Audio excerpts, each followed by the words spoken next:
ಇಬ್ಬರು ಫ್ರೆಂಡ್ಸ್ ಸೇರ್ಕೊಂಡು business establish ಮಾಡೋದೇನೋ okay, but ನಾ ಇವಾಗ ಹೇಳ್ಕೊಂಡಿರೋ ಈ ಜೋಡಿ ನಮ್ಮ ಇಂಡಿಯಾವನ್ನೇ ಬಿಸ್ನೆಸ್ ಪ್ಲಾಟ್ಫಾರ್ಮ್ ಮಾಡ್ಕೊಂಡಿದೆ ಅಂದರೆ ನಂಬ್ತೀರಾ? ಎಸ್, ಈ ಜೋಡಿ ಬಗ್ಗೆ ಹಿಂದೆ ನೀವೆಲ್ಲೂ ಕೇಳಿರಲ್ಲ, ಮುಂದೆ ನೀವು ಕೇಳ್ತಿರೋ ಇಲ್ಲ ನನಗಂತೂ ಗೊತ್ತಿಲ್ಲ.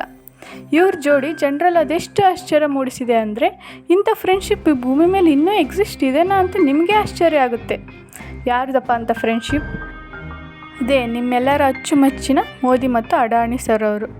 Let me tell about there friendship guys. ನಿಮ್ಗೆ ಗೊತ್ತಾ, ಮೋದಿ ಅವ್ರ ಫ್ರೆಂಡ್ಶಿಪ್ಗೋಸ್ಕರ ಅದೆಷ್ಟು ಸ್ಯಾಕ್ರಿಫೈಸ್ ಮಾಡಿದ್ದಾರೆ ಅಂತ?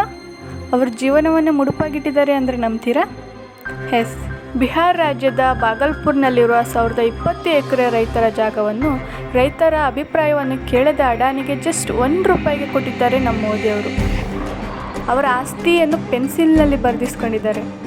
ಅಲ್ಲಿ ಇರುವಂಥ 10 ಲಕ್ಷ ಮರಗಳನ್ನು ಕಡಿಯಾಕೊಂಡಿದ್ದಾರೆ.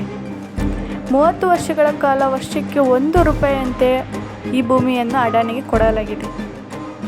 ಅದಕ್ಕೆ ಗುರು, ಇವಾಗ ಅಡಾನಿ ಅವರು ವರ್ಲ್ಡ್ ರಿಚೆಸ್ಟ್ ಪರ್ಸನ್ ಆಗಿರೋದು.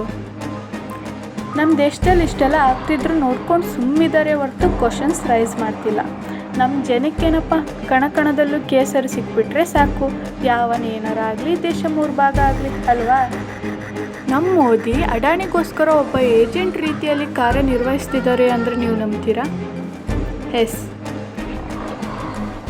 2015ರಲ್ಲಿ ಮೋದಿ ಅವರು ಬಾಂಗ್ಲಾದೇಶದ ಪ್ರೈಮ್ ಮಿನಿಸ್ಟರನ್ನು ಭೇಟಿಯಾಗ್ತಾರೆ. ಅದೇ ವರ್ಷದ 2015 ಆಗಸ್ಟ್ನಲ್ಲಿ ಬಾಂಗ್ಲಾದೇಶ್ ಪವರ್ ಡೆವಲಪ್ಮೆಂಟ್ ಬೋರ್ಡ್ ಮತ್ತು ಅಡಾನಿ ಪವರ್ ಲಿಮಿಟೆಡ್ ಎರಡೂ ಸೇರ್ಕೊಂಡು ಮೆಮೊರಂಡಮ್ ಆಫ್ ಅಂಡರ್ಸ್ಟ್ಯಾಂಡಿಂಗಿಗೆ ಸೈನ್ ಮಾಡ್ತವೆ. ಏನಕ್ಕೆ? ಅಡಾನಿ ಟು ಬಿಲ್ಡ್ ಎ ಕೋಲ್ fired power plant in India. ಅದರಿಂದ ಬಂದಂಥ ಎಲೆಕ್ಟ್ರಿಸಿಟಿಯನ್ನು ಬಾಂಗ್ಲಾದೇಶಕ್ಕೆ ಸಪ್ಲೈ ಮಾಡುತ್ತೆ. 2017ರಲ್ಲಿ ಮಲೇಷಿಯಾ PM ಜೊತೆಗೆ ನರೇಂದ್ರ ಮೋದಿ ಅವರು ಭೇಟಿಯಾಗ್ತಾರೆ.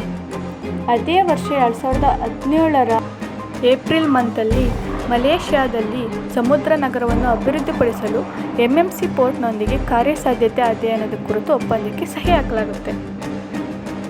2018ರಲ್ಲಿ ಮೋದಿ ಅವರು ಇಸ್ರೇಲ್ನ PM ಜೊತೆಗೆ ಮೀಟ್ ಆಗ್ತಾರೆ.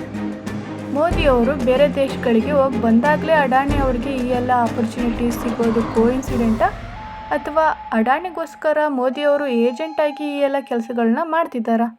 ನಿಮಗೇನನ್ಸುತ್ತೆ?